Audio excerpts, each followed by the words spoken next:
Welcome back, everybody, to the Trade Waiters podcast, the comic book club, where we read a different trade paperback every single week. I'm Daniel. Thank you so much for joining me today, Nathan. We're brothers. We read comics. Yes, thank you for being my co-host yet another week. Yeah, hanging in there. Hanging in there. We're almost there. I don't know what there is, but we're almost there. It's gotta be. We're almost past the finish line. We're almost to 1,000. We're almost caught up with Joe Rogan, who does like 3 a week. Oh shit! We have to read more trades to surpass Joe Rogan. Our ultimate goal of this podcast. Well, if we want to surpass him, we gotta do more than he does. So we gotta do like 4 trades a week. Wow, I can't even read that fast. Yeah. I'm pretty sure if I tried doing that, it would like have the adverse effect, and I'd become like illiterate or something.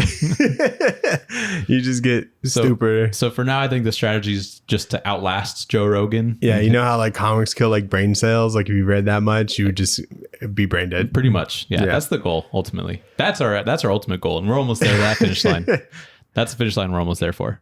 Well, we've almost read all the comics, Nathan. Yeah, we're getting there. But while we do that, we also have different segments in our podcast. You can find them in the description. Things like Back Matter Matters, the poll list, the book, which is Preacher this week. But we start with the news. All segments that Joe Rogan does not do, by the way. Yeah, he just jumps in there and talks about nothing. Yeah. We're here to give you information. Yeah. Okay. We got theme songs for the segments. Starting with the news.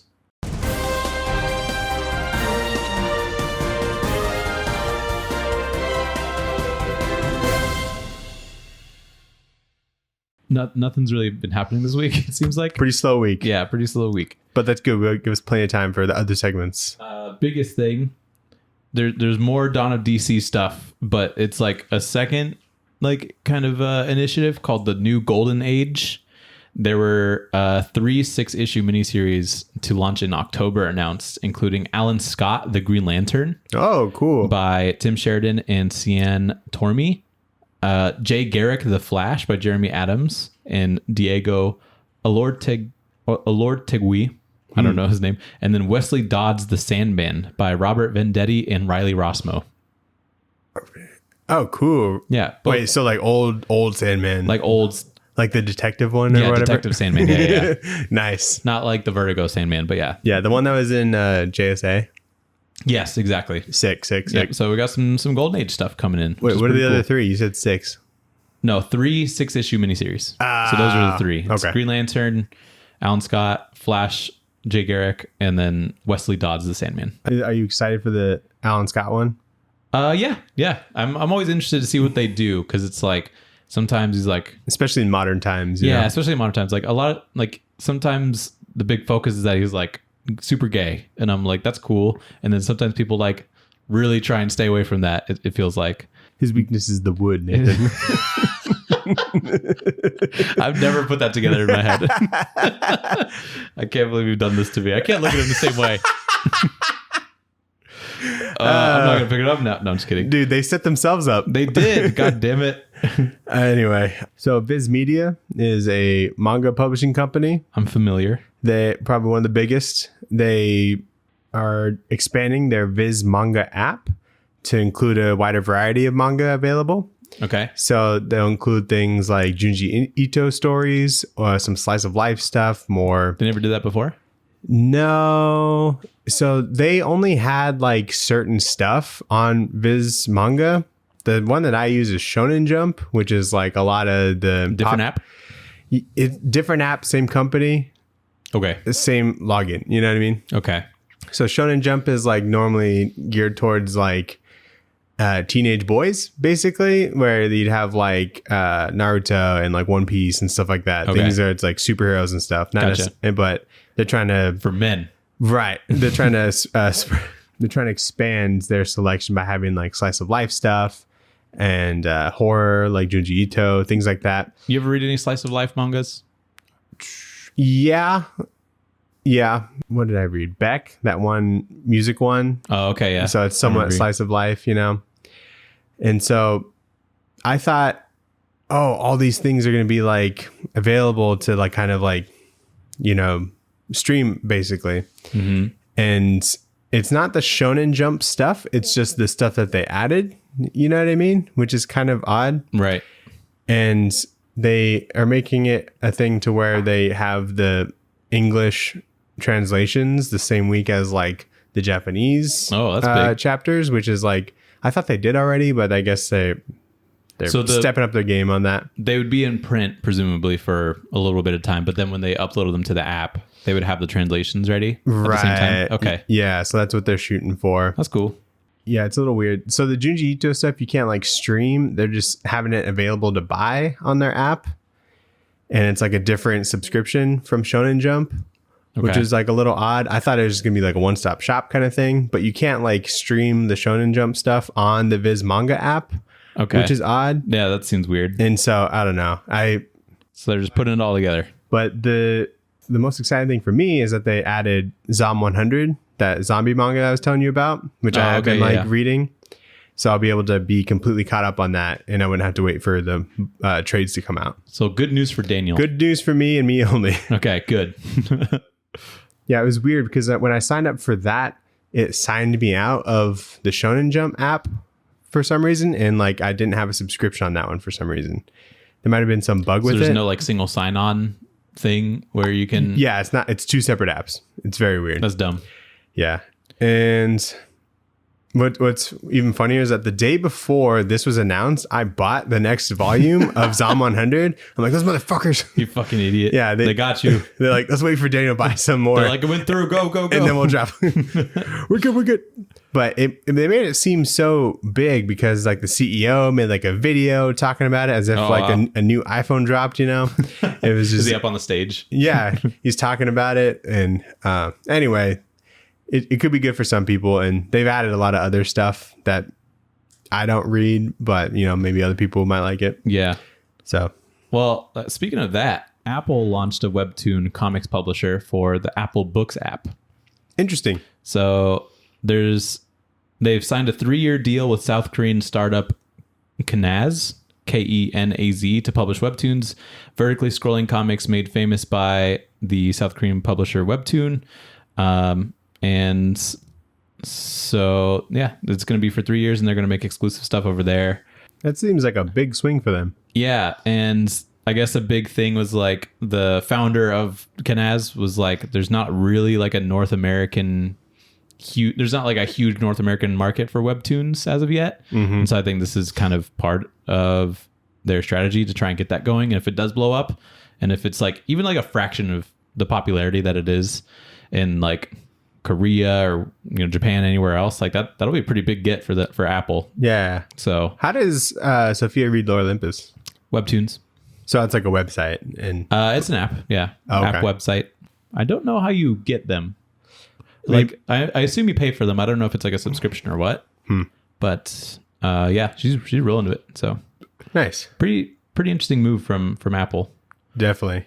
Someone asked James Gunn if he was going to have anyone from the Guardians of the Galaxy movies in Superman Legacy, and he said, "Yep." Yeah. So there was I think you see I saw all this Chris photos Pratt like memeing that he was going to be Crypto.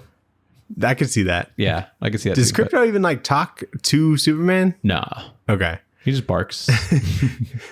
Seems to me, Daniel, you haven't seen the best DC movie of last year, DC's League of Super Pets. I have not. Still pretty good. I saw a bunch of photoshops of Vin Diesel in the Superman outfit. It's so ridiculous. God, a bald Superman would be insane. Yeah. I don't care what race he is or whatever, but he needs to have hair. That's the only thing I won't like let up on. It could be like a Earth 3 Superman or something. Even still. Anyway. But Harry Styles is getting his own comic book. Oh, great. Just about him. It's from that Tidal Wave comics publisher, and I think they've done that with like other celebrities. So I don't know what their deal is. They just like are trying to get celebrity. Yeah, I guess so. Yeah. That's good. That could bring, younger readers to comic shops.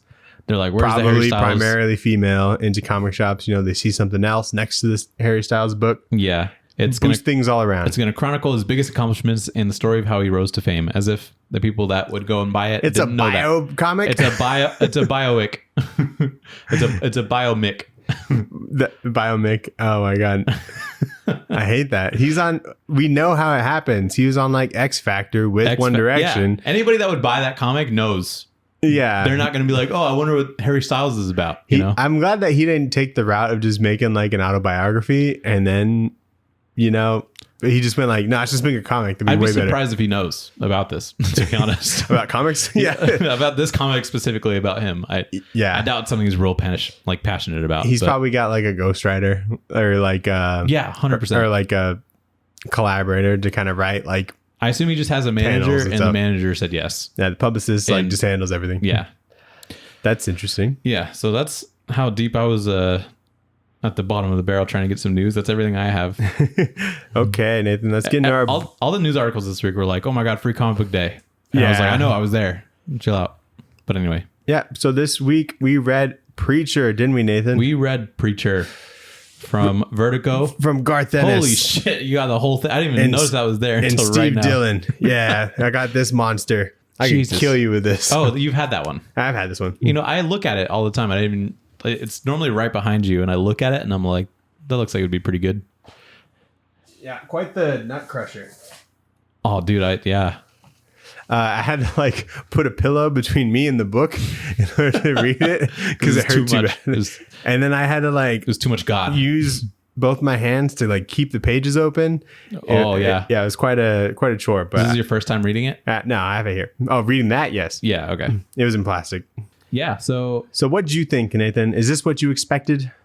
Just about. I mean, I've seen like a season and a half of the show, and I was like, there's no way this really aligns with the comic book that much. I think I liked it a little bit more than I thought I would, because Garth Ennis and then comics that fuck with like religion and stuff are not normally things I gravitate towards. Right. Especially Garth Ennis. He's hit or miss. He's like the most hit or miss for me, I feel like. Okay.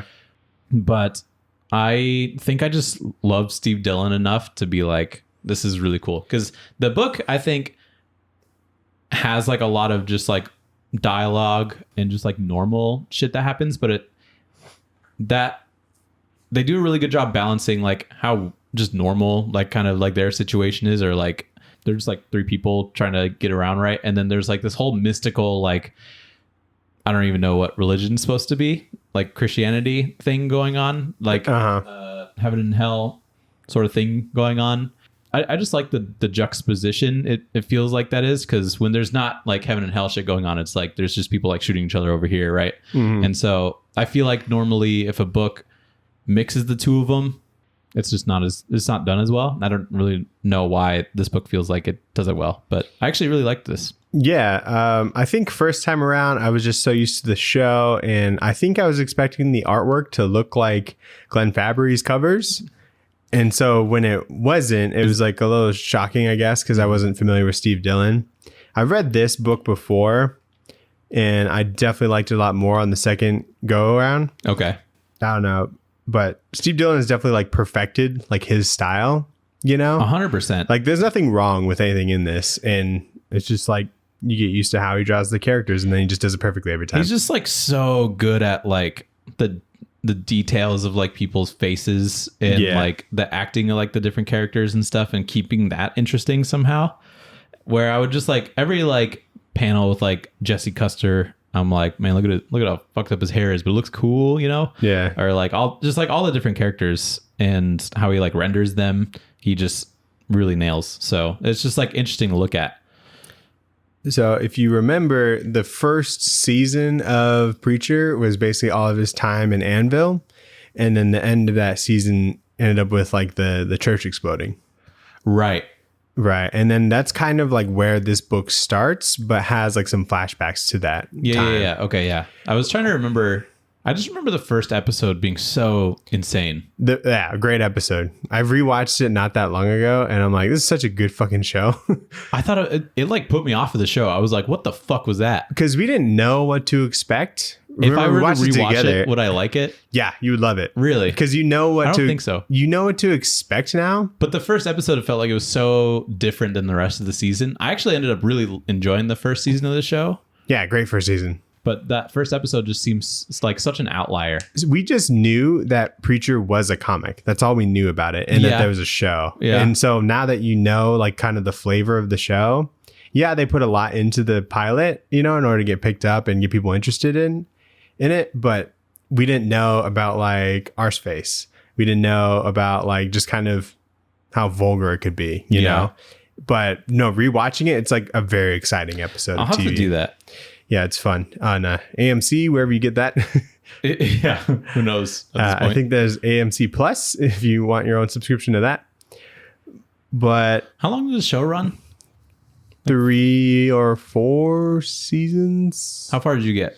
I finished it. Oh, you watched it all? Yeah. Pretty good?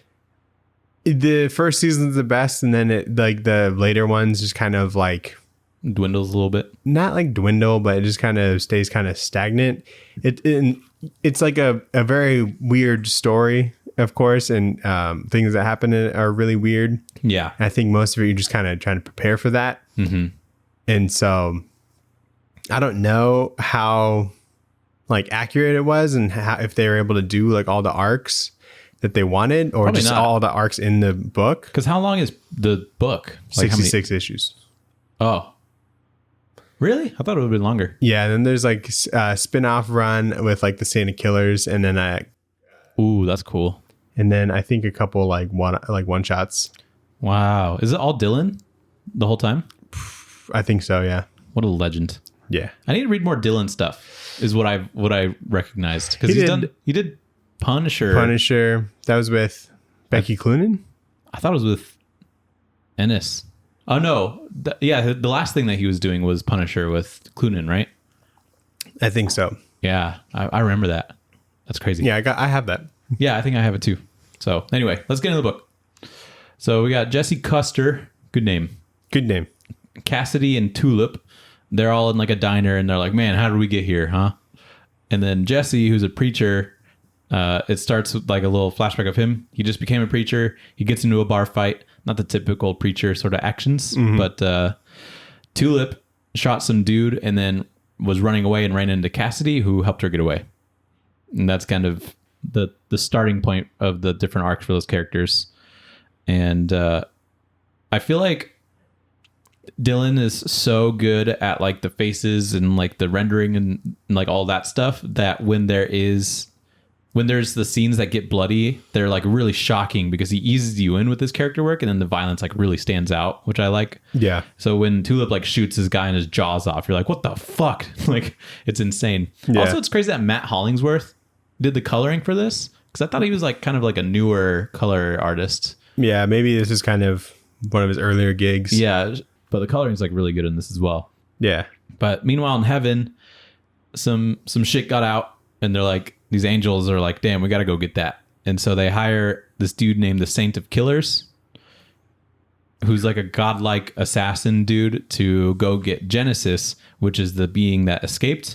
And Genesis runs into Jesse while it's just like running around to Earth. And when they morph together, it causes like the whole church to blow up. It like flies into Jesse. Yeah, it doesn't like run into him, like all like Yeah. bump into him and like Jesse's books fall down. Yeah. No, it like flies into him. And I really like just the variety of designs that exist with like the mystical or like the biblical stuff that's happening. Like the angels and the demons and like, you know, Genesis obviously looks pretty interesting. I just appreciate the length that Steve Dillon went to put those together. All the angels have sick mohawks. Yeah. I was wondering what that That's was. what my angels look like. Super fucking metal. And like, there's kind of like a foreshadowing here too, because when Genesis enters him and there's this like splash page, he's clearly like half devil, half angel, which we find out is, you know, Genesis is half demon, half angel. Yeah. And so I didn't notice that until just now, but that's pretty cool. I don't know why it causes like the whole fucking church to blow up, but yeah, in the show, everybody gets like incinerated. In the show, is just like that's when he's like calling on to God, right? It was like a jammed septic tank or something, and the whole town blew up. It wasn't. Yeah. Oh, okay, interesting. Yeah, I remember it being like They odd. definitely tweaked it because he already had the voice up at this point, right? Yeah, he had it prior to this. Correct. Yeah. I just remember that like finale episode. He's like talking to God a little bit or something there, right? Yeah. And I was like, damn, this is ballsy. Yeah, I was like, oh my god, can you do this? Yeah. I imagine how they felt like writing this, because I feel like a lot of these ideas we're kind of like used to now, but like when Vertigo was first happening, there's no way someone was making any book close to, oh, this guy's trying to like kill God, you know? He's trying to find him. Or find him. But whatever. Like, it's just a very interesting and like ballsy concept. So yeah, and then just kind of, I don't know how, you know, things were in like the 90s or whatever, but you think it'd just be kind of a touchy subject to try and like have your own spin on just like Christianity, religion. Yeah, and stuff like that. Yeah, it's because you're portraying like what angels are like, you know, and some of them are kind of ignorant. And Steve Dillon was just tasked with like whatever you think, like, you know, he probably draws God at some point, like whatever you think God looks like, you could put that in there. Yeah, or like angels, like heaven looks odd, not what you think heaven looked like. Not a little more pink than I thought. Not quite a lot of clouds, but it looks like something in space almost. Yeah. I like this like jail too. Like what the fuck? I think that's not where like everybody hangs out. You know, I think that's like supposed to be the jail where like Genesis was. Or like maybe they built that. I don't know. But and I think that's where they kept like the Saint of Killers. Because they went to him pretty quickly. No, I think actually, I don't know. It must have been like a different part of heaven. Right. So yeah, I don't know. So Tulip and Cassidy, they run into Jesse's body, which is still like alive around all of these just incinerated like churchgoers that were there. And we find out that Jesse and Tulip used to date. And then the cops are like right on their tail. They're about to shoot them. But then Jesse now has this ability to use the voice of God. And he tells the cops to lay down their guns. And that allows them to get away. But the Saint of Killers shows up like right as they leave. He's like, ah, damn it, I just missed them, you know? Yeah. And this is a like oversized first issue. Yeah, it's very long. Super long. But like 48 issues or 48 pages. Pages about, yeah. But paced pretty well, I would say. Yeah, I think the rest of it like flies by if you're like pretty focused on it. Yeah, I agree. I love the lettering and like the color change in his eyes when he's using like the voice of God. Yeah. I think it's very effective. That's the best. Yeah.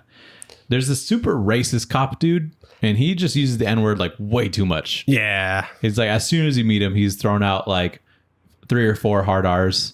Yeah. He's calling them Martians, you know, or he's convinced that they're Martian, but they're also like the N-word is like in his mind. I'm like, what is this guy talking about? Yeah, he's just putting on just behind everything. Insane. But like we get it. So issue 2, the Saint of Killers guns down all those police that were there just about to get Jesse, except for Sheriff Root, who reports the whole thing to like his lieutenant or whatever you call him, his boss. And then he goes home and then we meet Arseface, which is Sheriff Root's kid who shot himself with a shotgun, but he like lived. And now he's got like this fucked up face, and Sheriff Root never talks to him, like ever. And I like that they give us captions to like translate like what he's saying, but I also like to jump back and forth between like the captions and like what Arseface is saying to see how they match up. Because a lot of it's just like huh and duh and like stuff like that because he doesn't have like a tongue or like anything to like pronunciate words very well. Right. And it's just fun to kind of like go back and forth. But man, what a character. What a design. What a design. I think what a dark just thing to think of and put onto a paper, you know? Like it was pretty bizarre in like the show, you know? Yeah. And then you go to the book, it's even more bizarre, like just the way he looks, you know? Because in the show, it's like just his mouth, it seems like that got affected. Yeah. And I assume that's for just like production reasons. Like it'd probably really hard to like do everything. But here, like his eyes kind of offset, his nose is all messed up. I hate it in the show when it's like his lips are all wet and shit too. Ugh. It's just too much. Yeah. And so that relationship's a little bit different than the show. I don't even remember what it was like in the show. Like I remember was Sheriff Root in there? Yeah, he was a little bit more chill though. You remember in Hellblazer where Constantine was saying sodding all the time? Sodding? Yeah. Yeah. It was like fucking. It was like a bloody, you know. Yeah, or something like that. Cassidy says that in like the first issue. I was like, oh hey, there it is. Yeah, that's that. This is and this has like very colorful language, so I don't know why he'd feel the need to say that, you know? Yeah, exactly.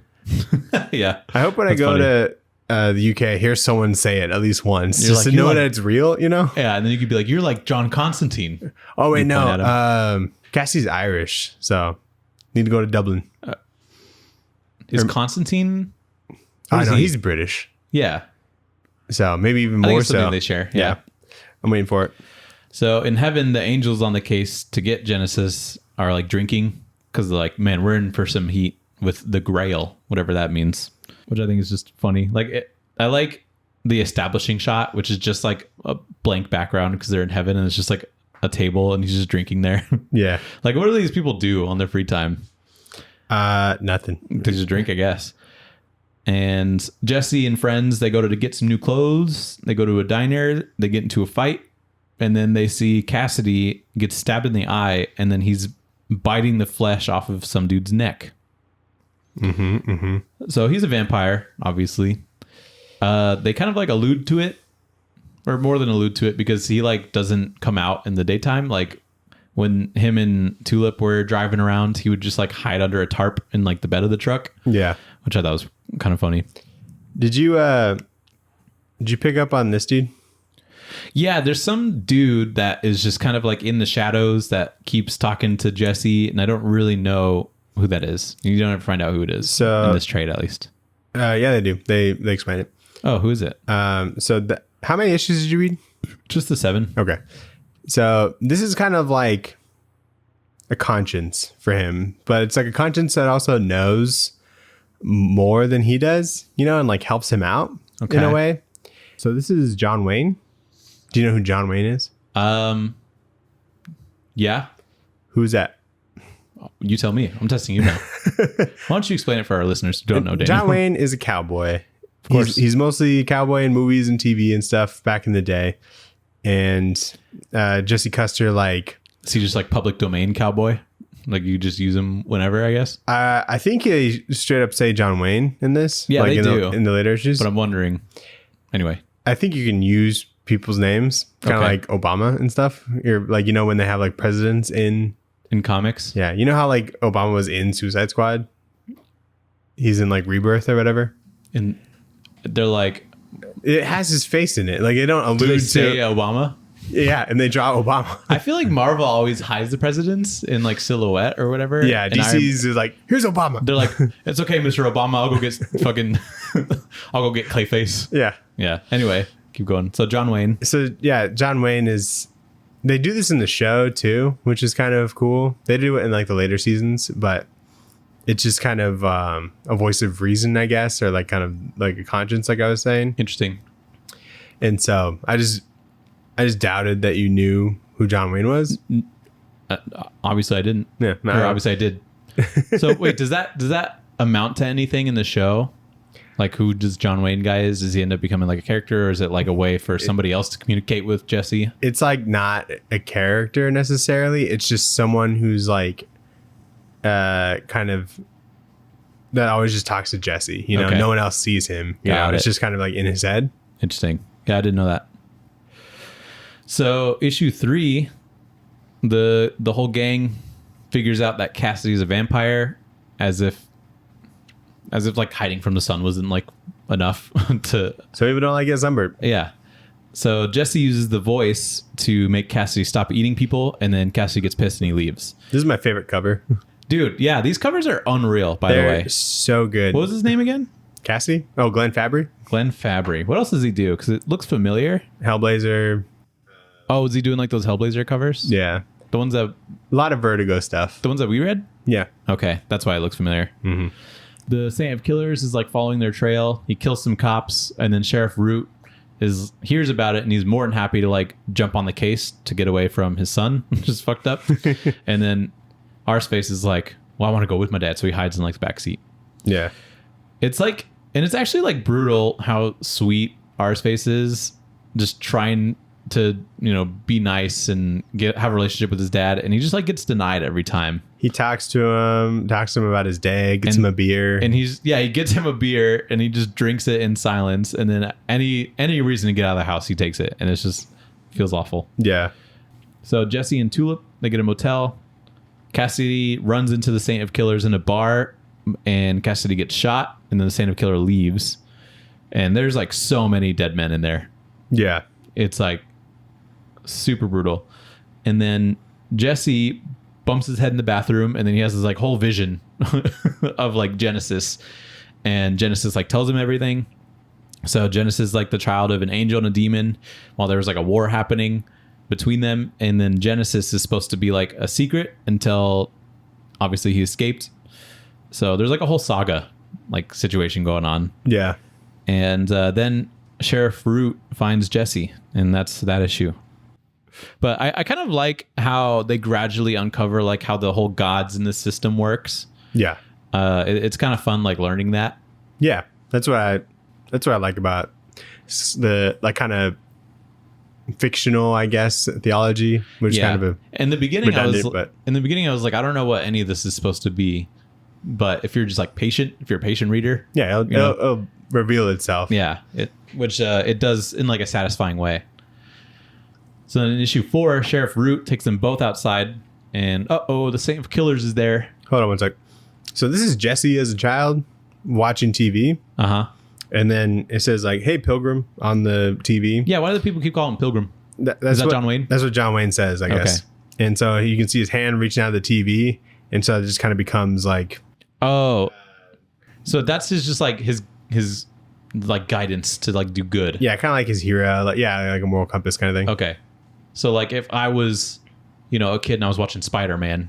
Yeah. My consciousness would be like Spider-Man. What would Spider-Man do? Yeah, exactly. So what would John Wayne do? Okay, I don't think I caught that. I wasn't really sure what was going on here, to be honest. I think because I've read it before, you're able to like pick up a lot of those things, and then watching the show just kind of when you watch cements a lot of that. When you watch the adaptation first, I think it helps with the flow of reading the source material, because then you're able to just like look for things and stuff like that. It is an interesting way to experience comics, like after like going to the comic after consuming like the adaptation of it, which is kind of like the purpose, essentially, in a way, for an adaptation. So to be a real fan, So the Saint of Killers is there. They're all like outside, and it's a whole thing. Cassidy tries driving into the Saint of Killers, but he stands there just like as if he just like ran into a tree. Like the whole car crumples around him, and then Cassidy gets shot out. He's like, I showed Sarah this panel. It's like, your ma's a hooer. Hooer. For some reason in like The Sopranos, like they're in Jersey, right? So they have like Jersey accents. Yeah. They don't say like whore or anything. They say hooah. Hooah? Hooah. And it's so fucking funny. I feel like it doesn't have the same weight. It doesn't. And it sounds off compared to like their accents. You know what I mean? I feel like they would say like hoa or something. Yeah. Like they're not like, their accents aren't that thick, but they all say hooah the same way. And so that's why I showed her this, because it was really funny. Yeah, it is funny. And then like Cassie's body's on the ground. He's like, cheer up, you're rescued. I do love that. He's got a good sass on him. Yeah, it's like my favorite panel. Yeah, really good scene overall, because there's kind of like a build up to him like being there in general, and then Cassidy just kind of comes in out of nowhere and just is no help at all, which I think is funny. And I wish we could see Cassidy like healing himself, because he gets shot by Saint of Killers, but he heals himself by like consuming blood and eating flesh and whatever. Yeah. But it's more so just explained when he like talks to himself to go save like Jesse, Oh yeah, he like, it's never like shown. It's just he's just Cassidy's like talking to himself in like this made up situation. Yeah, and he has like two like points of view that he's talking. Yeah. And no, that was a good scene. Mm-hmm. But I wish we could see it happening from like him eating people or whatever. But did you say that Jesse like called him like an abomination? No. Yeah, that when they first found out, that's what he said, and that's why Cassidy stormed off. Yeah. And then he like chose to forgive him, and then came and tried to save him. Yeah. So Saint of Killers is about to shoot both Jesse and Root, but Arseface runs in because he was hiding in Root's car. And Jesse uses the voice of God to get Saint of Killers to holster his gun, and then he forces him to bring down the people that hired Saint of Killers, which is a really fun scene. Yeah. Because he brings down DeBlanc, which is like the angel that hired him, or one of them, and he comes down and he's like this like super majestic glory of the heavenly ghost or whatever. Yeah. And then he's like, cut the shit, and then it's just like the lame dude with like the mohawk again, which I think is fun. And he's forced to explain that God just quit, and like after Genesis was created, I guess he was just like fed up and he's like, this sucks. And so he quit. And so now Jesse decides that he's going to go find God and make him admit to the people that he quit, I guess. Yeah, because this is like the first time where God realized that there was like another power as powerful as him, which is Genesis. And so he split. And the archangels have been in charge. And so DeBlanc is just like one of the normal angels, I guess. Yeah, so there's a Adephi and Seraphi. Yeah. Is that like a Christian thing? I don't know those words, but I just know like archangel and angel. Is this real lore? We'd have to ask a priest. Okay. But yeah, it's interesting seeing like the class, like the archangels are like the soldiers, and then there's people like running the operations of heaven, it seems like. Yeah. And they're always like shit on. It's like in the other guys where you have like The Rock and Sam Jackson. Like those are the archangel ones, and then it's like Will Ferrell, who's like probably doing most of the work or whatever. Yeah. That's what I liken it to. Do you remember the angels in the show? Like DeBlanc? I don't remember what DeBlanc looks like specifically. Yeah, I'll look it up. I think I remember the like archangel looking ones though. Didn't they have like wings and stuff? I don't remember. So that is Fior and DeBlanc. Oh yeah. Yeah. Okay. Yeah, I like them. They're fun. Oh yeah, no, they're awesome. I wonder like what conversations happen to like get from this to like some guys in suits wearing cowboy hats. Can we do the mohawk? Be like slow and practical. Yeah, Let's just put a cowboy hat on. Yeah, I think it's really funny. So Jesse tells the Saint of Killers to get lost, and then he tells Root to go fuck himself, which literally happens. He like takes his dick off and shoves it in his ass. And he's like in the ambulance, and he talks to his son for the first time since Arseface attempted suicide, to tell him to like get his gun, and Arseface is like, yes, you finally talked to me or whatever. And then Root just like offs himself. He shoots himself in the ambulance, and like the blood splatter goes over Arseface, and it's just like a horrible scene. Yeah. Like you feel so bad, and you look at like, you can see just the shock on like Arseface on his face. It's just awful. I feel really bad for him. Like it's just bad. And in heaven we see we see Arseface like screaming into the heavens or whatever. Oh yeah. He's like, I'll have my revenge, Jesse Custer. Yeah, like, bro, you are so misguided and all this. But I guess like in a way he's kind of right. But anyway, in heaven, the angels, the Adephi, the Adephi angels are sentenced to like limbo or something. And then Jesse and friends are like on their way to go find God. Mm-hmm. And I feel like here's like a good spot. Really could have wrapped up like volume 1, but it would have only been like 4 issues, technically 5. I mean, what is that? Like still 124 pages. Yeah, pretty solid. But I mean, it might have been like a first trade back when they had like the littler trades. Yeah. But Vertigo nowadays is just all real big stuff. Yeah, exactly. Which is fine because I was enjoying it, or I enjoy this book. So issue 5, we meet some new characters, Detective Toole and Detective Bridges in New York. Toole's like this unlucky cop guy, and Bridges is like this super cop that's like highly praised, but he gets a little high tempered. They're on the case to find a serial killer named the Reaver Cleaver.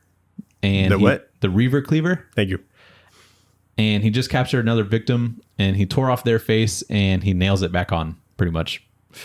And God, what a fucked up thing that is definitely a Garth Ennis creation. Yeah. You know, but poor Steve Dillon had to figure out what someone's face looks like under their face. Probably just a medical journal or something. Yeah, but it's just all gross. Also, I feel like that'd be really hard. If you're going to take off someone's face, there's no way you're doing that clean, you know? Yeah. And I feel like you wouldn't just like outline it to pull it off. I feel like you'd have to like cut like under to really dig in there. Yeah. You really got to fillet it perfectly. Like, you ever like cook an egg and it like doesn't come off in all one piece? You're just like scraping it off. Yeah. That's what I feel like it would be like. So anyway, Jesse and Tulip and Cassidy, they're in New York.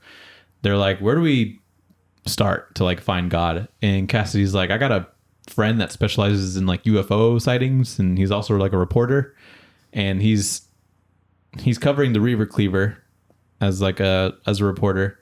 And then back at the precinct, Detective Toole overhears that everyone thinks that he sucks.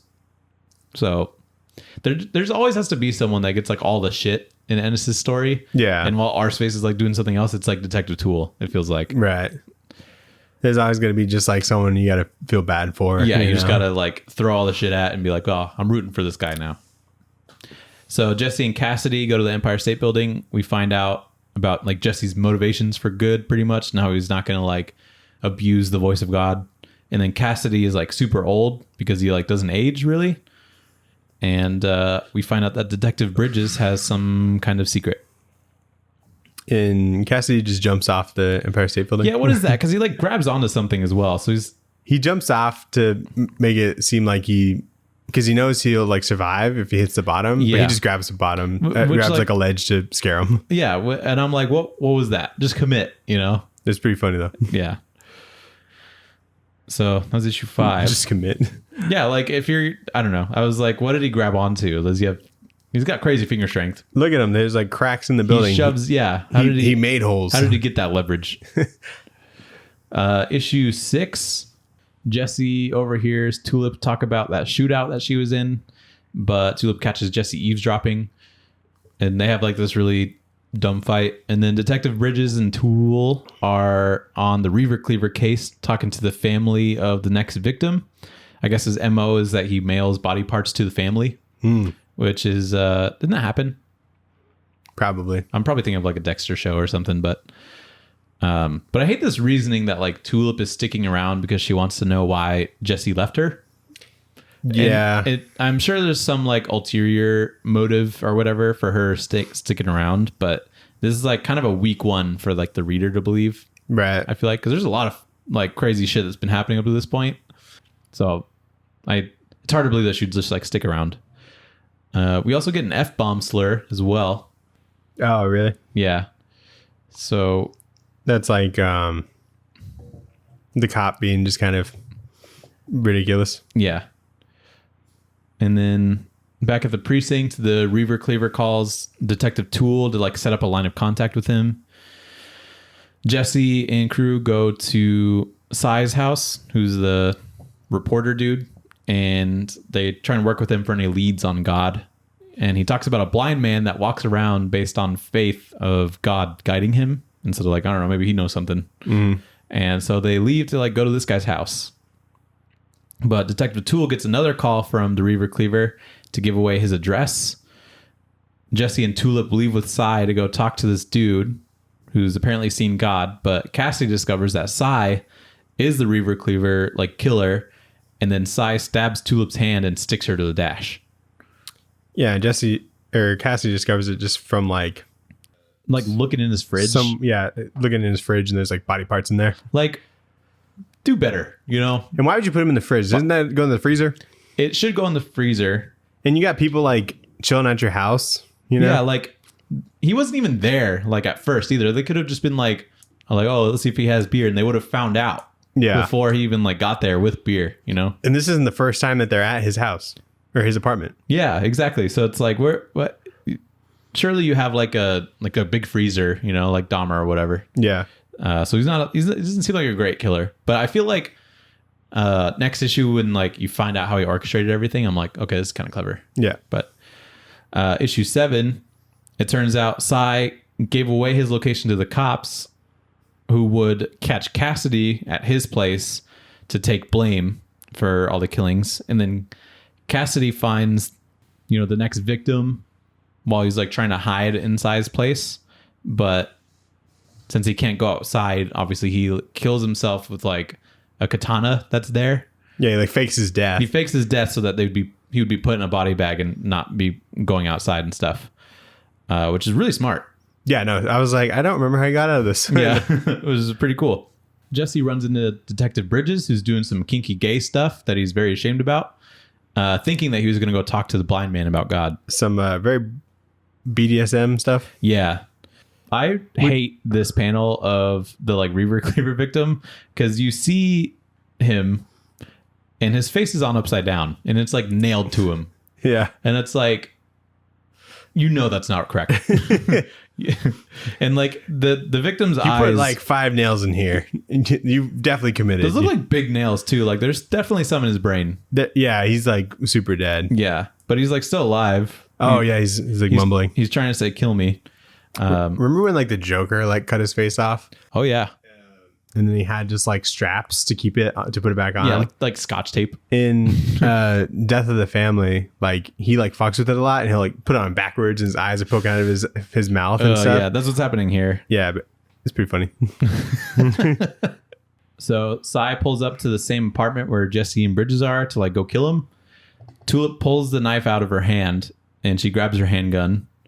Detective Toole puts 2 and 2 together, and he's like, "Oh, that reporter dude's the killer." So he goes to check in on Bridges, and now they're just like all there now, and they're in like a standoff. But Toole like slips on cum, I think. Could have slept on anything, honestly. It's not. It's definitely cum. Okay. It definitely comes on the floor, and he slips on it like he's a fucking cartoon character. Could have been lube. Or banana. So there's a whole standoff. Jesse uses the voice of God to tell Cy to die, but he like kind of times it with a punch. So these people just think he's got like a killer left hook. Yeah. You know. But he then leaves with Tulip, and he lets Toole get all the credit for the cleaver catch. And then Cassidy climbs out of his body bag, and he leaves the morgue. He asked the mortician for a cigarette. Yeah, I thought that scene was great because he like gets out, and the mortician, who's clearly new, is like, he wasn't like as mortified as you think they would be. Yeah, know? he's like, oh, this is weird. But yeah, that's a good scene. And then Tulip and Jesse drive together to Dallas, and then Cassidy goes his separate way to California. To San Francisco. Oh, and Toole like helps out Jesse by like faking his death so that so people don't keep looking for him after the Annville stuff. Yeah, because this whole time they were trying to find Jesse's body. Yeah. And they were going off of like dental records because everybody at that church was like everyone in the town was there. Pretty much, yeah. So that was nice of him. But yeah, that was like a little 3-issue little arc about that, killer. So it's just kind of interesting because there's less like big, huge scope religion stuff here. But it was still like a kind of interesting story. Yeah, just like a quick little murder mystery thing that they got tied in with. And so that's where we're stopping. I mean, the volume 1 or the book on Comixology has like 10 issues or something. Yeah, the first book. Yeah. So we're going to get into some Back Matter Matters. Back Matter Matters. So we just skip to the back here. I haven't even looked at it. So cool. It looks like a bunch of covers, which I'm cool with. I don't really know who does each one. Or does it say there? The first one says Tim Bradstreet, John McCree, Doug Mankey, Joe Quesada. Oh, wow. Kieran Dwyer, Jim Lee, Dave Gibbons, Amanda Connor, Carlos Esquera, John Higgins, Dave Johnson, J.G. Jones, Brian Bolland, Bruce Timm. What the heck? He's got some bangers on here. Pretty stacked cover gallery. Oh, it kind of shows like their names on the signatures. Yeah. So, okay. Let's see what we got here. This one with R's face looks crazy. Is that the Doug one? I don't know. Why is you can't be eating ice cream if you look like that. Fourth one, Doug, yeah. Okay, so the one after that, Joe Quesada. That seems about right. Yeah, some good ones. Is that the Jim Lee one? Yeah, I can tell which one's the Jim Lee one. Which one? This one. Ah, nice. Yeah. You can kind of tell Jim Lee style, I feel like. Especially his 90s style. Yeah, 100%. I think it's all in like the cross hatching that he does in like the faces. But yeah, that's Preacher. What would you rate this book, Daniel? Just based off of these issues, I'd say I'd just give it like a pretty solid love it, Yeah. Love it right after church, where you're congratulating yourself and giving yourself a little treat for going. Yep. I feel like this book is definitely a bit of a slow burn kind of story. Yeah. Which there's nothing wrong with it. I think the way that they do it is really strong. And I can tell that like there's a lot of foreshadowing to like what's going to happen later. And like a lot of the payoffs seem like they'll be really strong as well. Yeah. So yeah, that's like my just impression of just those issues. I want to finish it just because you just hear so many good things about it, and people are like, this is like Garth Ennis is like Watchmen, basically, you know. And so some people just this is like their favorite book, you know. And I think I can only assume that's because of it in totality, you know. And so, but we just covered the first volume, you know, and so if that's like enough, then you kind of move on. I have gone past this. I'm about like halfway through that big thing, and so I think there's like 30-ish issues in the deluxe. Yeah, that's like the 25-year anniversary cool. edition thing. And there's like one more of those, and then that's like the whole thing. Neat. Yeah, I feel like it'd be pretty worth it. I haven't like read a whole lot of 60-issue books, and so I feel like I'd probably enjoy this one if I were to read through it all. So yeah, I think overall I'd probably just rate it like a 3-finger combo. You know, I'm not like crazy about it just because some of the concepts aren't something I typically am tied to for too long. But God, it's delicious. You know, looking at all that Steve Dillon art. Yeah, dude, look at this. So Steve Dillon is still the artist, but the inker is different, and there's like kind of a drastic difference. Like not like that drastic, but like you can definitely. It's just like kind of rendered differently. Yeah. I didn't think it looks too. It's not like distracting. It didn't look too different to me. Yeah. Does he ink him? Who inks him in like the first 7 issues? I don't know. I think it's just himself, right? Yeah, Steve Dillon just inks himself. You got some letters in the back of this one. A lot of fucking letters. Holy shit. Letters? Like letters. Or like fan letters? Fan letters, yeah. Oh, that's cool. You don't really see that too often in back matter. Very cool. That's a good hardcover though. Dude, the dust cover thing was so annoying to try and read with. Oh, I bet. Yeah, those are always annoying. Because it's like they just lose any functionality as soon as you open the book, which seems kind of counterproductive. Yeah, so you just got to like take it off in order to read it. All right, let's get into the poll list. : Shove it in your box. The poll list. What did you shove in your box? Big week. Is it? If you count the Free Comic Book Day titles as well. Yeah. So I went to Free Comic Book Day. Pretty cool. I picked up... Met Derek Robertson? I did meet Derek Robertson, artist for The Boys? of The Boys, or Batman Fortress, or the first 3 issues of Legends of the Dark Knight, which I got those signed by him, which is pretty cool. Sick.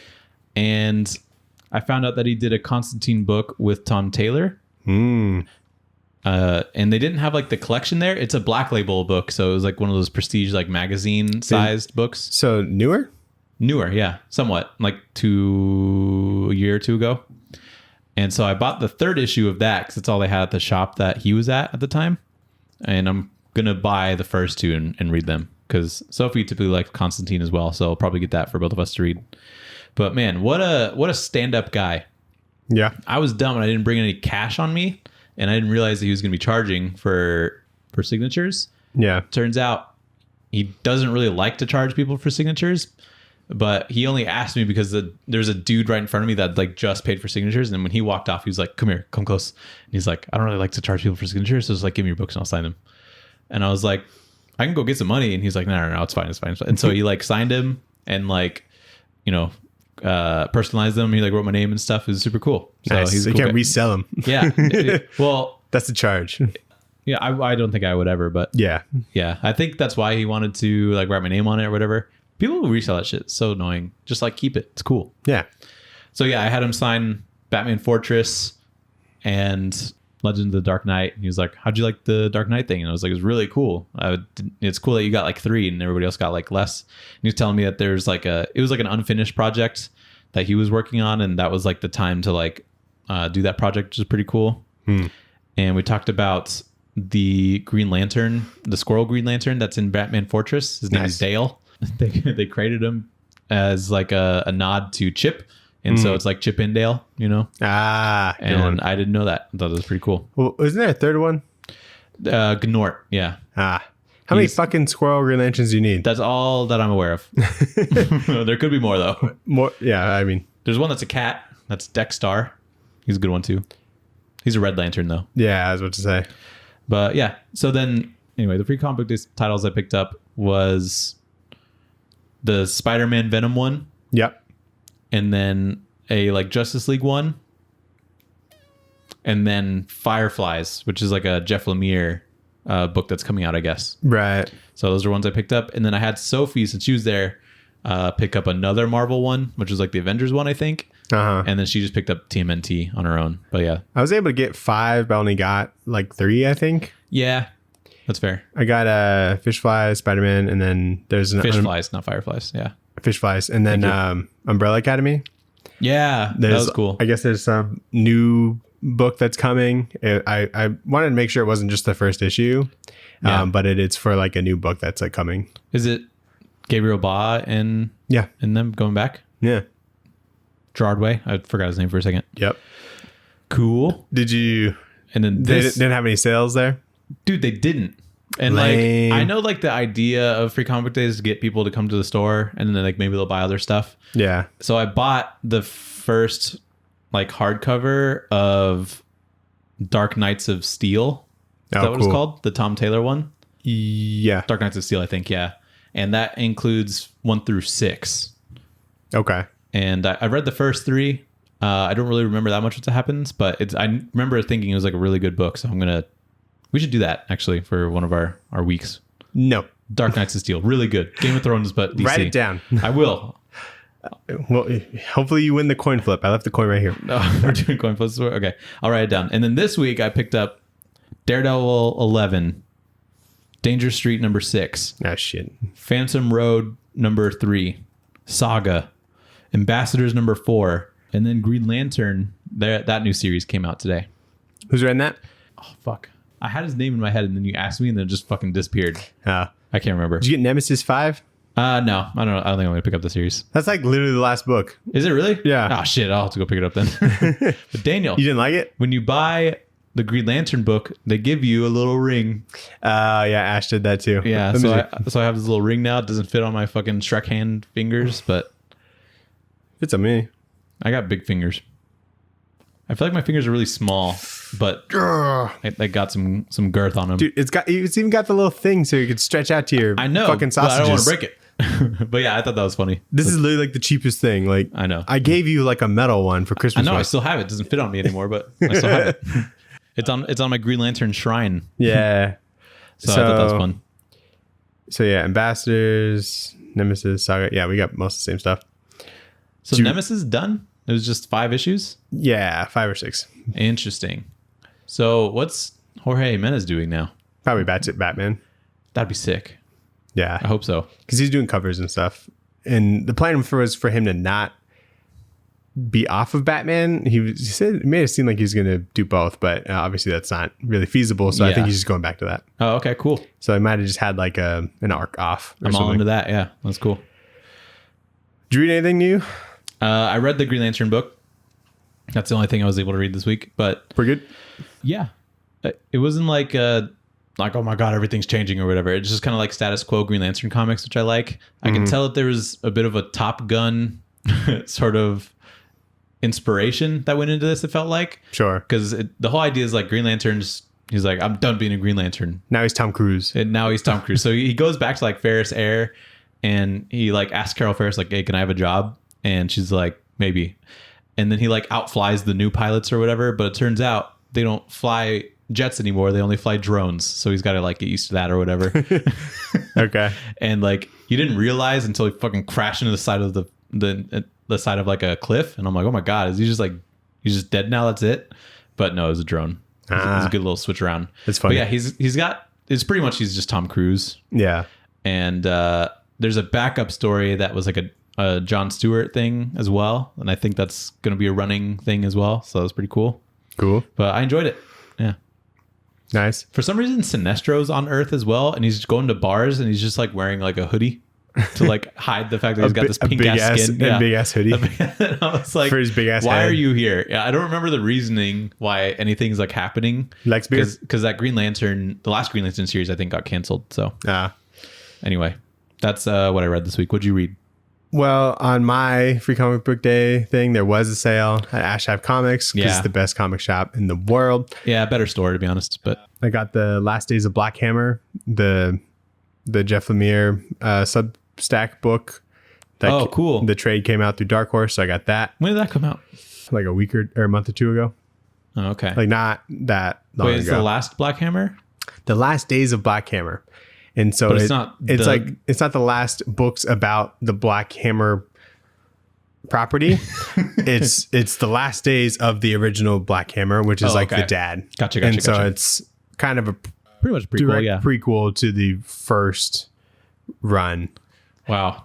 Lemire did a Star Wars. Love Dark Horse ordering. It's like it's kind of a nightmare. Yeah. But I like follow it because you start at the beginning. It's good. Yeah. And I also got the second Deadpool Samurai manga.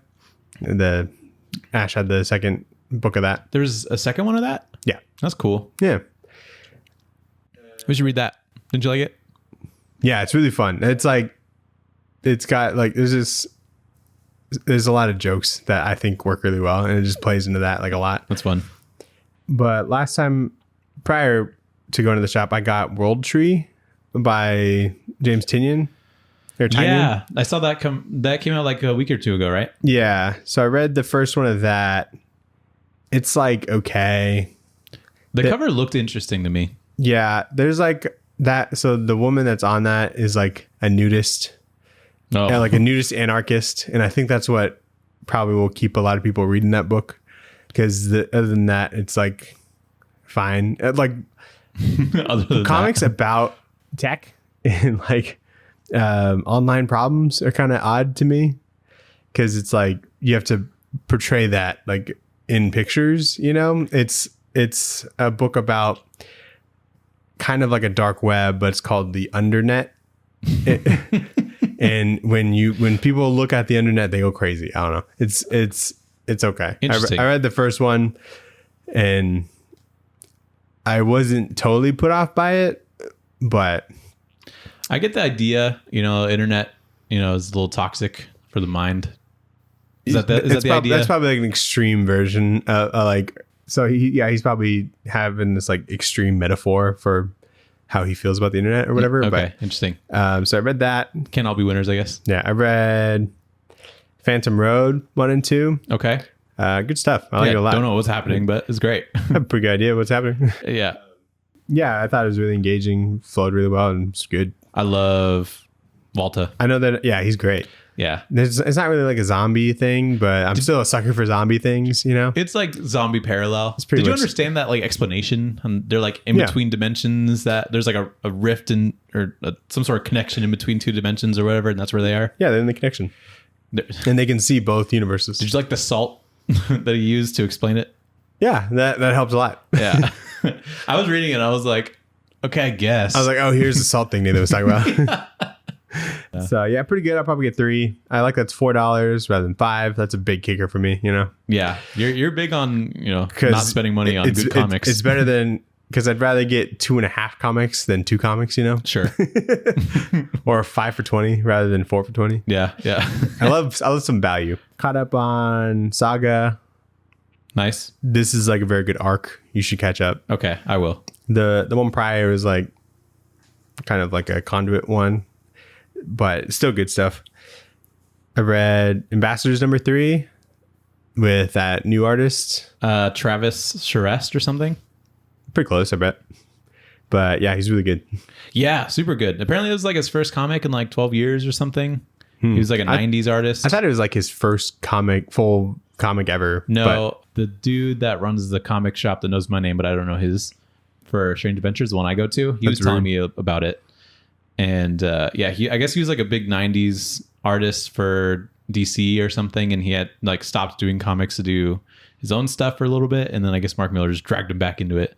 But he's really good at like detail and like architectural detail, I noticed, and then also his like facial expressions that seem like took like a lot of inspiration from like a Norman Rockwell or something like that.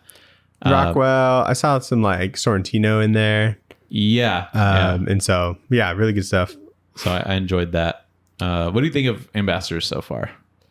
I thought this was a good issue, and I thought it kind of explained a little bit how well this concept would go, like in that world.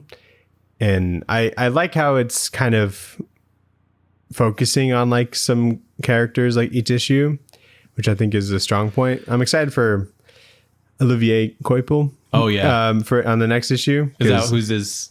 That's on That's 4. number 4? Okay. Yeah, and he's goated, so he is. That'd be cool. I'm just excited on where it's going. Like I'm sure by issue 5 or 6 we'll have like a much better idea of like what's going to go on and stuff like that. And I kind of want to see the other characters interact. Like I get what he's going for right now to get like these superstar artists to cover like the origins of these different heroes and stuff. But it's like how is it supposed to like wrap up? Yeah, you know how are we what I mean? supposed to go from there, you know, after we get introduced to everybody? Yeah, it'd be super interesting. And then I read the first issue of Supergirl Woman of Tomorrow. Oh, okay, nice. That book's amazing. Incredible, right? Yeah, that first issue I was Bilquis Evely. Yeah. Awesome. Unbelievable. So good. And Matthews Lopez, who did the coloring for Step by Bloody Step.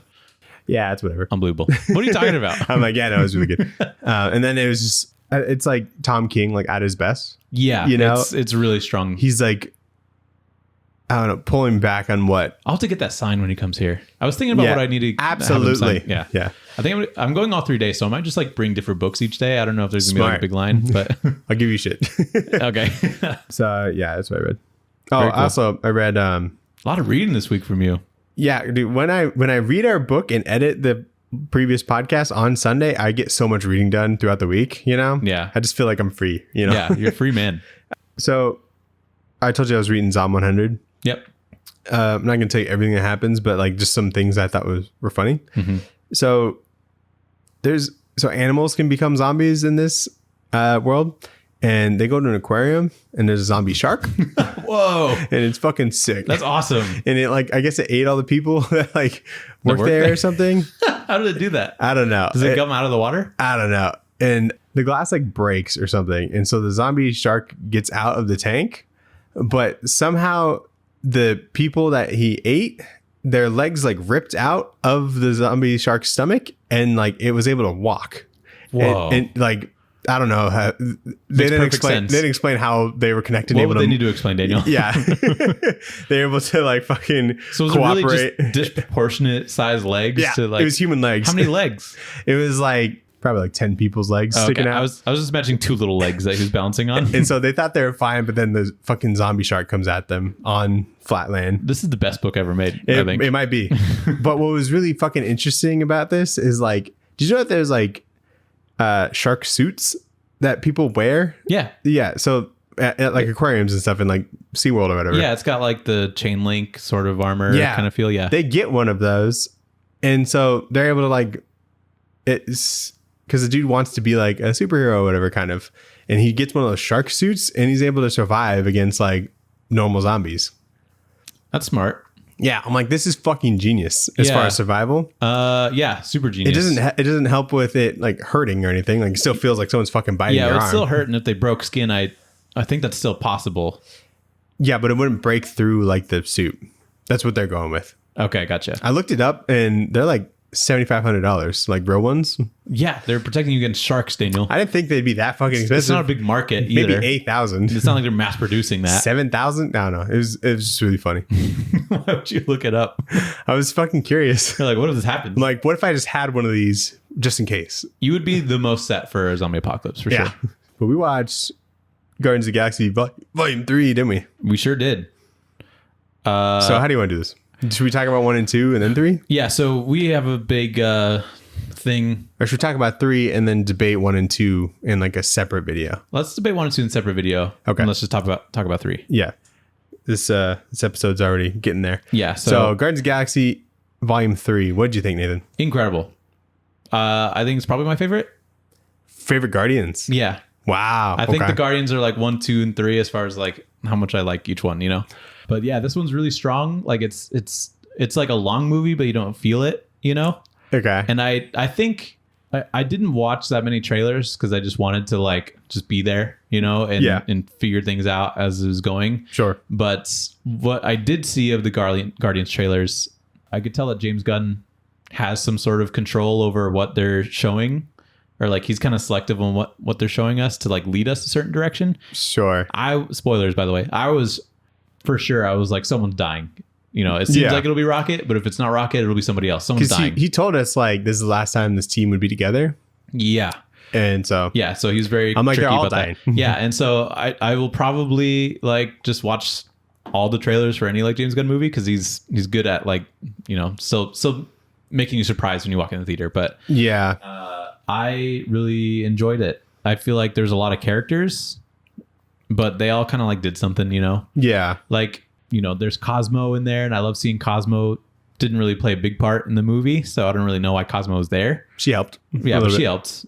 This movie was weird as fuck. Super weird. It was so weird. That's like what I was thinking for most of it. Like the first half, I'm like, this is fucking weird. Yeah, it was so weird that I was like, I hope I enjoy this, but I wonder if the people that we're with, we see it with like a dozen people. Normies. I wonder if they're going to like it. And of course they left the theater and they're like, that was amazing. And I'm like, really? I'm like, are you sure? Were you watching the Counter Earth stuff and you were like, wow, this is great, you know? Did you see that fucking pig thing, you know? The pig thing? Yeah, the ugly one? The mech pig that I was doing the bidding. Oh, yeah. Yeah, and then the other bird or whatever. I thought you were talking about the one that Mantis let out. No, not that. That was voiced by Pete Davidson, I guess. I don't even know what you're talking about. So okay. But yeah, so it was so weird to where I'm like, damn, they gave him a lot of freedom. Maybe too much freedom? No, I think it's the right amount of freedom. I don't know. I think that I'm just surprised that they let this happen. You know, exactly. With how they are, where it seems normally. Yeah, there's some. I think the whole organic like prison thing that they had going on, or whatever that was, the weirdest part. Very long as well. Like we spent a lot of time there. I felt like it was really gross. It was like a bio space station kind of thing. Yeah. And it was all very fleshy looking. Yeah. There's squishy hairs growing out of it. Oh, it's kind of gross. Yeah. And it was, so space is weird. And like, if there's like a bunch of aliens and stuff, they should be weird. Yeah. 100%. You know? And which is what I appreciate about this. The like the security guard suits, I think was the most unsettling thing for me. Very fleshy. I'm like, what the fuck is that? But then if it was like a traditional, like, nothing space armor, you wouldn't think anything of it.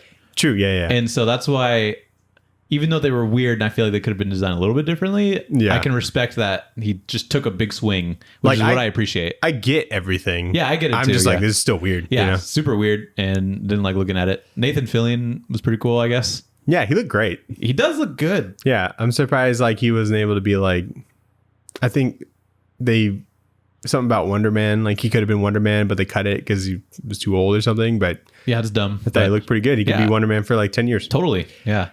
I thought this one had like the weakest soundtrack of the three. Yeah, I agree. I listened to it a couple times this week and it's definitely growing on me, but I am not stepping back from like its weak parts. Yeah, I think No Sleep Till Brooklyn, Nathan. Yeah, which like why? Like everybody, I don't know. I thought that was placed well enough, but it just could have been like any other like song. That as like a song choice. It's like I feel like the other two movies are really good at popularizing songs. Yeah, or like choosing even songs that are popular but placing them in a good point, and like maybe not everybody's heard them. Like that Redbone song obviously is super blown up now. Yeah, still a good song in its own right, but just like in the context is really good. And then I hear No Sleep Till Brooklyn. Is that what it was? Yeah. And I was like, I guess it's because I'm like familiar with them more. Yeah, I kind of love those because I've like, I'm being exposed to this music I never would have before, and it's like really good, you know? Yeah. Well, like, I think it's just as well. I think the older soundtrack is pleasing because it's like older music and like a crazy sci-fi scenario, and that that like juxtaposition is pretty cool. I love an acoustic guitar in space. Yeah, I know. They do that like in all the other movies, and they even did it in this one, and it hits like so, and it's such a specific sweet spot for me, you know? Yeah, exactly. Like, yeah. And so when I hear that last song, Like it's a good song. I forget what you want. Dog Days Are Over. Dog Days. Yeah. By Florence and the Machine. Like I like that song, but for some reason didn't fit for me. I just didn't even like that sequence at all where everyone's dancing. Oh, I liked it. I was like, I think there's good stuff in like, there. what is this? But how's this wrapping up? really sad backstory for Rocket, obviously. Traumatic. The linchpin of the whole thing is just the unbelievably sad backstory of Rocket. It had like the We Three animals in there. And I was like, oh no, That's funny.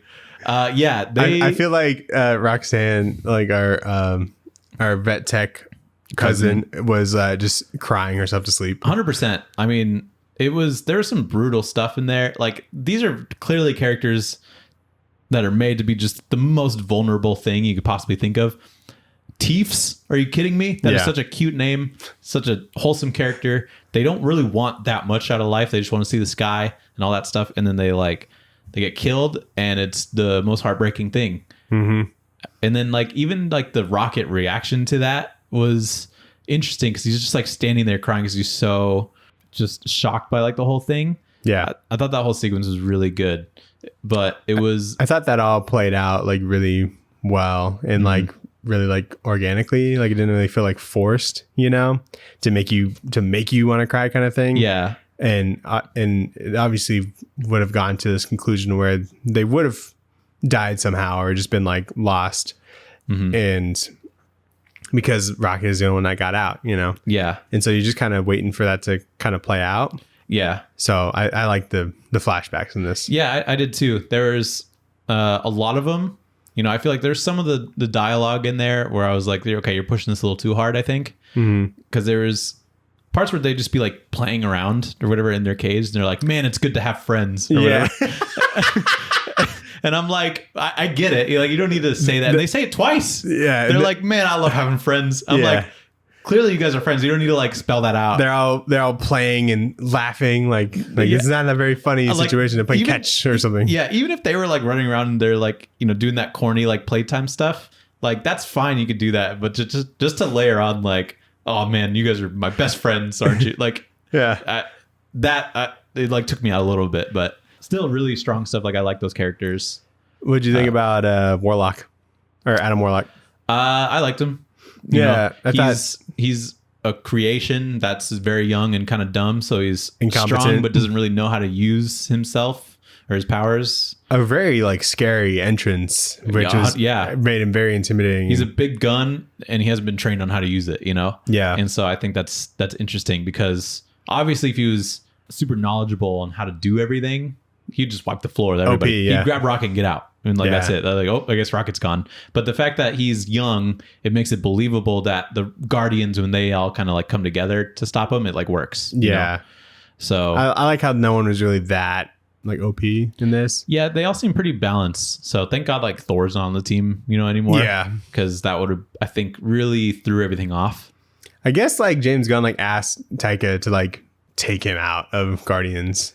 I think he would have done that anyway because you're making a Thor: Love and Thunder movie and it's oh, here's the Guardians here as well. It's what are you supposed to do with that? Yeah, it would have been kind of bloated. Yeah, but I'm glad that he's not in here. I like their interactions in Avengers and stuff, but we got a shirtless scene from Will Poulter. Looked great. He'd look pretty good. Yeah, I'm good for him. Yeah. Look at his shoulders. Looks very strong. The Sovereign was a race created by the High Evolutionary. Yeah. Which is cool. As an experiment. And I thought he did a pretty good job. I don't know why he kept working on that, Yeah, the High Priestess lady, whatever you call it. What's the mom? High Priestess, probably. High Priestess, whatever her name is. She looked very unhinged the whole time. Her hair was all fucked up and stuff. And I was it's very clear that she's very worried about stuff, but right. I enjoyed Adam Warlock for what it was. I really like the action scenes as well. Yeah, there was a lot of really good ones. And nothing seemed just basic fighting choreography, because you're in this space world, you can turn off the gravity and fight and stuff, or there'll be spaceship battles or whatever. And it's not just people that are the same height and the same athletic ability. They're just different sizes and different skills and whatnot. And so and no one was really too, there wasn't there was a race of baddies. Yeah. But that they weren't fighting the Guardians necessarily. They were fighting Nowhere. And so I felt like that worked. But yeah, like I really enjoy that scene with Groot and Star-Lord where they're in the High Evolutionary ship. Yeah. And like Groot's like, oh, surprise, bitch, I got a lot of guns, you know? Yeah. And I was like, this is cool. And like really dynamic. And that's a hot toy that they released with him with all of his arms coming out. It was pretty sick. No wonder he bulked up. He's trying to hide guns. Yeah, makes sense. So that was a really cool scene. Obviously, he gets Groot wings. Groot wings, yeah. So hard. Totally makes sense. And yeah, just like a lot of really, really good stuff there. Even when he was fighting like Adam Warlock, I'm like, this is a cool Groot, you know? Yeah. When he goes like kaiju mode, that was funny. That was pretty upsetting. Because he just like overextends himself and it looks like just to like scare away the animal people. Yeah. That hallway fight scene is like one of the coolest things I've ever seen. Yeah, it's all like one shot, which is crazy. Probably all it's like a CGI camera. It is almost. like a CG thing for sure, but it's still really impressive because what's like, all the elements, like what everybody's kind of doing and stuff, which is kind of cool. Right. And everybody like plays a part in it, which is interesting. So I really liked it. I really liked the idea of Counter Earth and how it's just trippy. Like it was super trippy, super weird. That was like the part where I'm like, damn, this is a weird ass movie. That's where you thought it was weird. Well, like the fleshy stuff, I was like, yeah, it kind of makes sense. For James Gunn, he's very like that seemed like his style. And then like Counter Earth, and I'm like, yeah, this is just strange. Seeing like all these animal people, anthropomorphic animal people and stuff, and like reminded me a lot of Saga. Like some of the characters I was in thinking Saga. the same thing. It was really funny seeing them trying to interact with like that family. That was they're just on landfall, dude. Yeah, and like I really enjoy that Star-Lord doesn't know how to drive. I thought that was really funny. He can drive like a bunch of spaceships, no problem. But a steering wheel, he's like, I don't fucking. It seemed like that car was automatic or was manual as well. Oh, maybe. And so that would be super tough. The F-bomb was well deserved in that scene. Yeah, it was. And knowing that there was an F-bomb in this movie, I wasn't looking for it, but when it happened, I was like, oh, nice. It was such like a perfectly placed F-bomb because there wasn't a whole lot of weight there. It was just like a really funny joke. Yeah, just like, open the fucking door, like. So I liked that. High Evolutionary, obviously, really good villain. I think because he's insane. I like that he's not a villain trying to take over the universe. He's just doing something really unethical. Yeah, and I think people really like the villains that kind of have a point. Yeah. But this is not what that is. It's just a dude that's just like super evil and absolutely insane. Yeah, I think that he just like is really it's really tied to his ego that he wants to make like the perfect race. Yeah. And because he's got such a big ego about trying to do this, and the fact that he got outsmarted by one of his creations just like made him really fucked in the head. Right. And I could really see like his obsession start to get in his own way, and which is great, which is just a cool development because it was cool. A great motive for him. Totally. And I think it was cool seeing Counter Earth have like just the same problems as Earth. Yeah, he thought it was perfect, but it really wasn't. Yeah, and so he just like blows it up. Yeah, you clearly didn't have a whole lot of confidence in his ability to make a perfect Earth if he made a whole planet rigged to explode and at a moment's notice. He probably would have done that with the next one too. Yeah, if he kept going. Probably. I loved that dude's makeup. Like it was amazing. Yeah, it was really cool. I like seamless. Like just like the way that his face looks all stretched. It was super unsettling. Yeah, really gross. And I like seeing how that happened with Rocket tearing up his face and shit. Yeah. So it was cool. And then I like that end fight scene with High Evolutionary. It was cool seeing Rocket like use more of his innovation to counteract like his telekinesis stuff. Yeah. So that was cool. Clearly he's been thinking about this, a lot. So I don't know. All very good. I liked just the individual character arcs and stuff like that. Here's why I like the dancing at the end, Daniel. Mainly for one reason. Because fucking Drax is like dancing's for pathetic people or whatever. Yeah, he's totally just come around on the idea of dancing. He's like, I do not dance. Dancing's pathetic. But it's really nice seeing that because he's clearly a dad. He's clearly like a very good dad. He interacts with the kids very well. So dude, that was nice. One of my favorite jokes in this is like they couldn't communicate with like the children, but then he starts speaking their language. He's like, why didn't you tell us you spoke their language? He's like, why didn't you ask? And That's like immediately what I thought after she said that, and then he said it. I'm like, oh, it's so satisfying. Yeah, that was a good joke. I heard you laughing like the artist in the theater. Yeah, no, that was just a joke for me. It was a good joke. The part that like broke me was Peter Quill like yelling when he thought that Rocket actually died. Yeah, It's like top tier acting. Yeah, It was really good acting. Incredible. That's what got me in Guardians 2 when he was like watching Yondu die. Like that part like made me cry in the theaters. Right. Because it's like he's like a pretty good actor. I think people give him a lot of shit, Yeah, no, he's great. but I've always kind of liked him. And But yeah, that was really strong.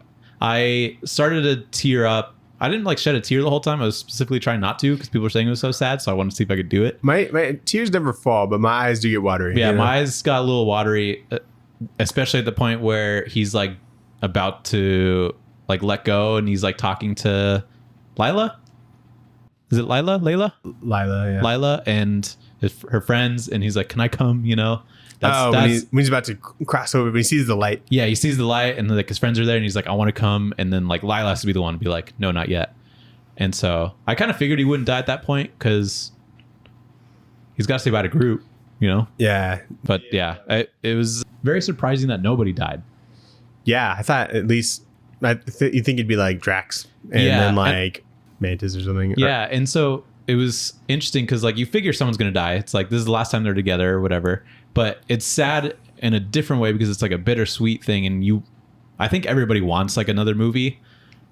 But Yeah. I don't think they will, or nor should they need to. You know, because it was like a really well-rounded 3 movies. Because it works well because of James Gunn, you know, and Yeah, so 100%. and his like flavor on it, and so trying to force that again when he's obviously had other things to work on, Yeah. is just kind of unnatural. It's totally an impossible task if they were to try and make a But volume 4. it was cool in the after credits where they said like the legendary Star-Lord will return. Yeah, there's room for those characters to still be there somewhere, but the ones that don't want to come back don't have to come back, you know? Yeah, like I'm Dave like- Bautista. Yeah, I was like, oh, good for Chris Pratt, because I can't imagine there's more of the Jurassic Park films and stuff like that, and Amazon stuff they can only make so much stuff, and so he's still like left on a hook. And there's not to say like the other characters won't show up, but I like that it's not just they're cut off from like Marvel, you know? Yeah. So they'll put them in where they're needed. Do you think High Evolutionary will come back? No. I think he will. Why? Because They didn't kill him? what a better... Wasn't he on the ship that exploded? Yeah, but like, does he die really, you know? What better place to have a Secret Wars than on a Counter-Earth instead of a Battle World? There's other planets. Yeah, sure. And Counter-Earth blew up.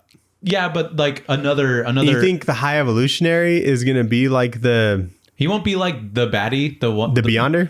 He's not going to be the Beyonder, but He helps. He could help Yeah. and be like, I'll just like make a spot for all your people to come in and you can play with him, you know? Well, So I think he's going to come back. I think people are saying like, you know, make it him instead of Kang or whatever. I think that's dumb, but yeah. The other after credit scene was Giant Groot and Giant Groot, like and they're the new killing Guardians. animals after they were trying to Those fight things were animals. vicious, okay? And I know they were They're vicious, going to kill civilians. but make it like pirates or something, you know? Yeah. But yeah, that big Groot, I'm like, fuck So yeah, sick. give me some more of this. I've heard people call him like King Groot. I thought he just kind of looked more like the first appearance Groot. Yeah, just bulkier. Yeah. And so that was really cool. Bulky and Groot era. the girl that was in it, that's like Quasar. Really? Phyla Vell. Yeah. Oh, okay, interesting. Yeah. No one says that, but like I guess if you look it up, that's her name. Interesting. And that was the Quasar that we know from the run that we read. Yeah, okay. So I was like, fuck yeah, dude. That's pretty cool. So I'd like to see like Quasar in the future. I like that Adam Warlock is there. Yeah. I like all the Gamora stuff. It seems like for a second there, like not Chris Pratt, Star-Lord and Gamora are gonna like kiss, and I'm like, please don't do that. This is not needed, you know? Yeah, like that's like, But- it's still clearly a platonic thing, but Somewhat, yeah, half platonic. yeah, like they definitely. But she did come around, kind of more feeling a part of like that family. Yeah, And I'm which- glad that she found a family. You know, if it wasn't like the Guardians, she found it in the Ravagers. Yeah, Which but is she's cool. still like the Guardians were like growing on her, you know. Did it feel inconsistent, like what the Ravagers are kind of up to? Because in the first Guardians, obviously the Ravagers are like these weird space pirates. Turns out there's a larger, network of Ravagers that are still like doing shady stuff, but they specifically, outlawed Yondu's Ravagers team. And then in this, it seems like they're doing something somewhat kind of noble, at least in their mind. They're probably just more selective with like their jobs. Yeah. What do you mean noble? I don't know. It seemed like they were weren't they like trying to protect that? I don't know. Maybe I just had to watch it again, but yeah, because I can't they're remember trying to, like, why they stopped like that, the fleshy planet or whatever. Yeah, because it seemed like they were trying to like protect that fleshy planet or something, but then they ultimately let them in. So I don't know. They might have been hired for like protection or something. Yeah, maybe that's what it was. Maybe it was like just solely they were there for protection. Or maybe they just showed up to show that they can control the situation when Nebula like contacted Gamora. Yeah. And yeah, so true, just to make sure that she was safe and then kind of help out with that whole thing. Because they didn't like jump in when like they went into the little butthole spaceship. Mm-hmm. Yeah, that's true. That's true. I like the Ravager outfits for the Guardians. Those are sick. Those suits were pretty cool. I think Mantis it's weird that there's no helmet from Star-Lord. We didn't see it once. James Gunn said that he left it on nowhere. He just like said that on Twitter. I would have liked to have seen like a different iteration of like the helmet. Yeah, like the old one. Because that would have been the really one that looks helpful. like Optimus Prime. Yeah, exactly. It would have been really helpful when he was out in fucking space getting his face blown up, which is very upsetting, by the way. Yeah, is that something that's supposed to happen when you're out in space? Yeah, it's weird because in the first movie he just gets all icy. Yeah, and then this it's like all frosty. Your face is fucking exploding. But it could have been explained that his face was all frosty because he was still half celestial, and so maybe that's why he was surviving as long as he did. You can make that argument, but what were you saying about Mantis? Mantis is interesting because her powers seemingly change a little bit. Like you just control someone to start dancing or whatever. Like you can inflict emotion on people.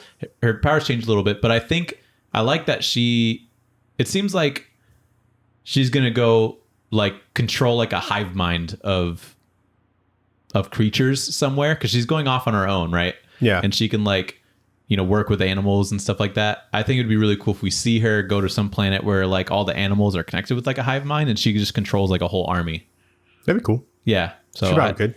I'm saying that now in either Kang or Secret Wars or whatever. We're going to see Mantis again. She's going to be fucking sick. It's going to be 5 years before we see any of these people again. 100%. And I hope that's the case because I want them to, do their own thing. But yeah.